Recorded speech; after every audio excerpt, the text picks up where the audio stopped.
Peddi movie.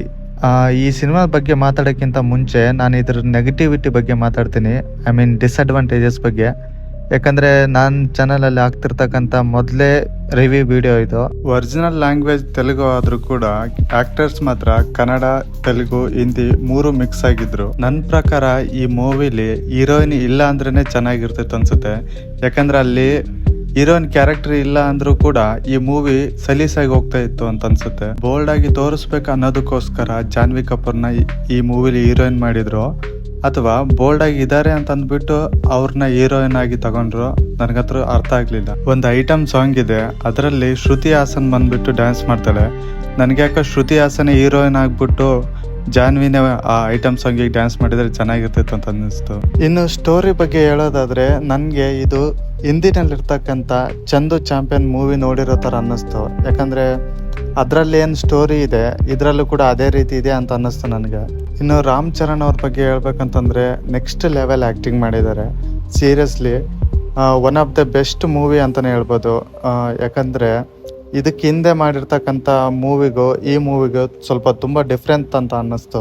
Because of ಅವ್ರ acting ಈ ಮೂವಿನ ಎಷ್ಟು ಸಲ ನೋಡಿದ್ರು ಕೂಡ ಬೋರ್ ಆಗಲ್ಲ. ಯಾಕಂದರೆ ಅಷ್ಟು ಪರ್ಫೆಕ್ಟ್ ಆಗಿಬಿಟ್ಟು ಆ ಕ್ಯಾರೆಕ್ಟರ್ನ ನಿಭಾಯಿಸಿದ್ದಾರೆ. ಇನ್ನು ಮೂವಿ ಸ್ಟೋರಿ ಬಗ್ಗೆ ಹೇಳ್ಬೇಕಂತಂದರೆ ಫಸ್ಟ್ ಹಾಫಲ್ಲಿ ನಿಮಗೆ ಒಂಥರ ನೋಡೋಕೆ ಸಿಗುತ್ತೆ, ಸೆಕೆಂಡ್ ಹಾಫಲ್ಲಿ ಇನ್ನೊಂದು ಥರ. ಯಾಕಂದರೆ ಫಸ್ಟ್ ಹಾಫಲ್ಲಿ ಏನಾಗುತ್ತೆ ಅಂದರೆ ಒಂದು ಅನ್ಐಡೆಂಟಿಟಿ ಇರ್ತಕ್ಕಂಥ ಊರಿಂದ ಒಬ್ಬ ಪೆದ್ದಿ ಯಾವ್ಯಾವ ರೀತಿ ಕಷ್ಟಗಳನ್ನು ಅನುಭವಿಸ್ತಾನೆ, ಅವನ ಲೈಫ್ ಸ್ಟೈಲ್ ಹೇಗಿರುತ್ತೆ ಮತ್ತು ಅವ್ನು ಟ್ರಾನ್ಸ್ಫಾರ್ಮ್ ಆಗೋದಕ್ಕೆ ಏನೆಲ್ಲ ಕಾರಣ ಆಗುತ್ತೆ ಅನ್ನೋದನ್ನ ತೋರಿಸ್ಕೊಟ್ಟಿದ್ದಾರೆ. ಈ ಮೂವಿ ಮೇನ್ ಆಗಿರೋದೇ ಒಂದು ಸ್ಪೋರ್ಟ್ಸ್ ಮ್ಯಾನ್ಶಿಪ್ ಬಗ್ಗೆ. ಸೊ ಸೆಕೆಂಡ್ ಹಾಫಲ್ಲಿ ನಿಮಗೆ ಸ್ಪೋರ್ಟ್ಸ್ ಬಗ್ಗೆ ನೋಡೋಕೆ ಸಿಗುತ್ತೆ.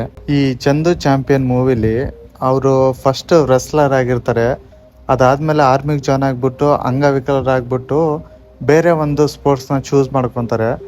ಸೊ ನಂಗೆ ಈ ಮೂವಿ ನೋಡಿ ಅದಾದಮೇಲೆ ಏನು ಅನ್ನಿಸ್ತಂದರೆ ಸ್ವಲ್ಪ ಸೇಮ್ ಅದೇ ರೀತಿ ಸ್ಟೋರಿ ಅಂತ ಅನ್ನಿಸ್ತು. ಸೊ ನಾನು ಜಾಸ್ತಿ ಸ್ಟೋರಿ ಹೇಳಕ್ಕೆ ಹೋಗಲ್ಲ, ಯಾಕಂದರೆ ಸ್ಪಾಯ್ಲರ್ ಆಗುತ್ತೆ. ಇಷ್ಟು ಮಾತ್ರ ಇಂಟ್ ಕೊಡೋಕ್ಕೆ ಇಷ್ಟಪಡ್ತೀನಿ. ಇನ್ನು ಇದರಲ್ಲಿ 3 ಇಯರ್ಸ್ನ ವೈರಸ್ ಆಗಿರ್ತಕ್ಕಂಥ ವೀರ ಸಹಸ್ರ ಬುದ್ಧಿ ಇದ್ದಾರೆ, ಮತ್ತು ಆ್ಯನಿಮಲ್ನಲ್ಲಿ ಆ್ಯಕ್ಟ್ ಮಾಡಿರ್ತಕ್ಕಂಥ ಗನ್ ಡೆಲಿವರಿ ಮ್ಯಾನ್ ಇದ್ದಾರೆ. ಸೊ ಅದು ಬಿಟ್ಟರೆ ಮಿರ್ಜಾಪುರ್ನ ಮುನ್ನಾ ಬಾಯಿ ಇದ್ದಾನೆ. ಇವ್ರುಗಳ ಆ್ಯಕ್ಟಿಂಗ್ ಕೂಡ ಚೆನ್ನಾಗಿದೆ, ಬಟ್ ಸ್ಕ್ರೀನ್ ಪ್ರೆಸೆನ್ಸ್ ಅಷ್ಟೇನು ಜಾಸ್ತಿ ಇರಲಿಲ್ಲ.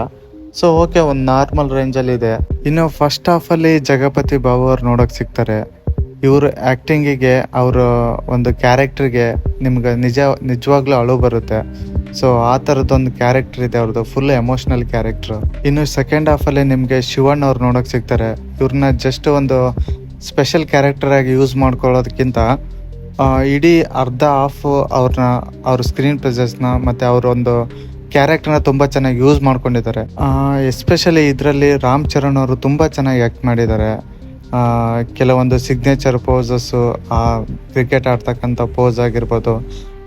ಇನ್ನೊಂದು ಹೇಳೋದು ಮರ್ತೆ, ಎಸ್ಪೆಷಲಿ ಈ ಮೂವಿಲಿ ರಾಮ್ ಚರಣ್ ಅವರು ತುಂಬ ಚೆನ್ನಾಗಿ ಡ್ಯಾನ್ಸ್ ಮಾಡಿದ್ದಾರೆ. ಪ್ರತಿಯೊಂದು ಸಾಂಗ್ಸಲ್ಲೂ ಕೂಡ ಒಳ್ಳೊಳ್ಳೆ ಸ್ಟೆಪ್ಸ್ನ ಯೂಸ್ ಮಾಡಿದ್ದಾರೆ. ಇನ್ನು ಅವರು ಫಿಸಿಕ್ ಬಗ್ಗೆ ಅಂತೂ ಮಾತಾಡೋಂಗಿಲ್ಲ, ಯಾಕಂದರೆ ಒಳ್ಳೆ ಫಿಸಿಕ್ನ ಮೇಂಟೈನ್ ಮಾಡಿದ್ದಾರೆ.